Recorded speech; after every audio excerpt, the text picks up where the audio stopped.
법원 행정처장님, 예. 그 헌법 84조 해석 부분을 좀 따져보고자 합니다. 예. 저는 이게 해석상 대통령도 이미 진행 중인 재판은 멈추지 않는다는 것이 명백한데 지금 이재명발 셀프 변론이 계속되고 있다라고 생각합니다. 지금 벌써부터 약간 김칫국 마시는 장면이거든요. 자신이 대통령이 되면 5개에 달하는 자신의 재판은 지금 멈춘다고 주장을 하고 있어요. 그러니까 지금 셀프 변론까지 나서게 되니까 국민 비난이 높은 것인데요. 이게 공직선거법상 당선 무효형이 확정되면 434억 원의 선거 비용 보전금도 반납돼야 되는 것은 법리상 명백하죠. 예. 이런 것들이 이제 재판이 멈추게 되면 결국 이런 보전금 반납조차도 다 중지되면서 결국 국민들의 손해로 직결되는 것이고요. 이재명 대표 사건 선고의 시기와 내용, 뭐 대법원에 갔을 때 이 재판이 멈추느냐 아니면 선고를 할 것이냐 이런 모든 문제들은 대법원에서 전적으로 결정하는 것이죠. 그렇게 생각하고 있습니다. 예, 이거는 헌재는 사법부 판결에는 관여할 수 없는 것이 명확한 판례이자 법리로 확립되어 있는데 맞습니까? 재판 업무에 대해서는 관여할 수 없다라는 것이 기본 원칙으로 알고 있습니다. 네, 좋습니다. 그렇기 때문에 저는 국민의 알 권리를 위해서 대법원이 정확한 법리를 밝히고 이 논란에 대해서 종지부를 찍어야 된다고 생각합니다. 이게 지금 벌써부터 법 개정을 통해서 셀프 사면을 하거나 헌재를 이용해서 법원 판결에 영향을 미치려고 하는 거 아니냐 이런 국민들의 우려가 있거든요. 그래서 그 부분에 대해서 아예 그런 시도 자체를 못하도록 쐐기를 박아야 된다라고 생각하고요. 법원 행정처장님도 대법관이시죠. 예. 근데 이 부분에 대해서 지금 그 법리적인 견해를 밝히실 수 있습니까?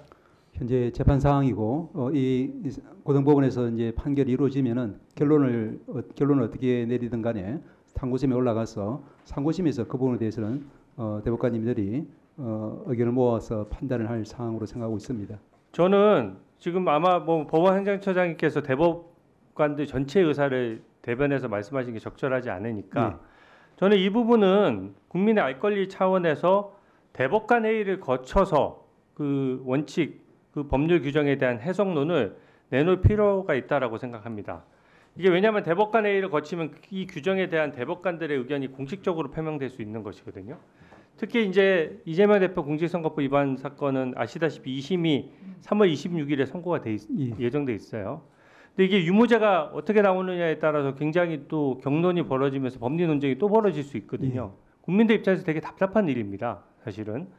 그래서 이 부분은 오히려 저는 법원 행정처의 서면으로 공식 질의를 할 생각이고 이 유무죄가 나오지 않은 상태에서 입장을 먼저 밝히는 것이 합리적일 수가 있고 유무죄가 나오더라도 어느 단계에 대해서는 이 부분은 그냥 깜깜이로 둘 것이 아니라 밝히는 것이 전 필요하다라고 생각합니다.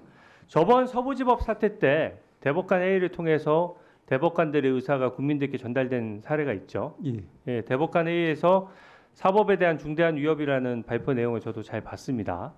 근데 사법부의 현안에 대해서는 발표를 하고 이 재판 문제는 어떻게 보면 대한민국의 중요 법률 이슈고 현안 중에 하나인데 그것도 발표할 필요가 있다라고 보여지거든요. 그래서 제가 대법관 회의 규정을 좀 찾아봤어요. 그러니까 한 달에 한 번씩 정기적으로 열리고 비정기적으로 또 열 수도 있지 않습니까?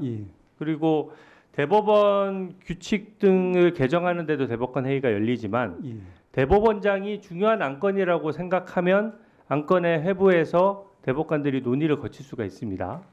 이게 지금 이미 있는 규정에 대한 해석이기 때문에 굳이 이 부분이 무슨 어떤 증거 조사가 이런 게 필요한 게 아니에요. 법리상 너무 명백한데 지금 그 부분에 대해서 입장이 없다 보니까 오히려 이게 지금 나중에 되면 서로 정치적인 공방이 거세지면서 이 사법부의 정치적 중립이나 이런 것들이 정치적인 의사 표명에 의해서 저는 좀 흔들릴 수 있는 계기가 될 수 있기 때문에 국민의 알 권리 차원이나 또 이거는 법리상 한 규정에 대한 해석이고 그게 명백한 부분이 있기 때문에 저는 대법관 회의를 통해서 이것을 사전에 좀 표명하는 것이 필요하다라고 생각합니다. 그래서 말씀을 드려도 되겠습니다. 예, 한번 말씀 주시죠. 의원님 잘 아시겠지만 서부법원 사태라든지 이와 같은 이제 사후 행정에 관한 그런 부분에 대해서는 대법관 회의를 통해서 여러 가지 의견을 모으고 저도 이제 대법관으로서 이제 재판에 관여할 수 없지만 법원행정처장도 대법관 회의에는 관여를 할 수는 있습니다. 그렇지만 지금처럼 이제 이렇게 현재 사실심에 계류되어 있고 곧 상고심에서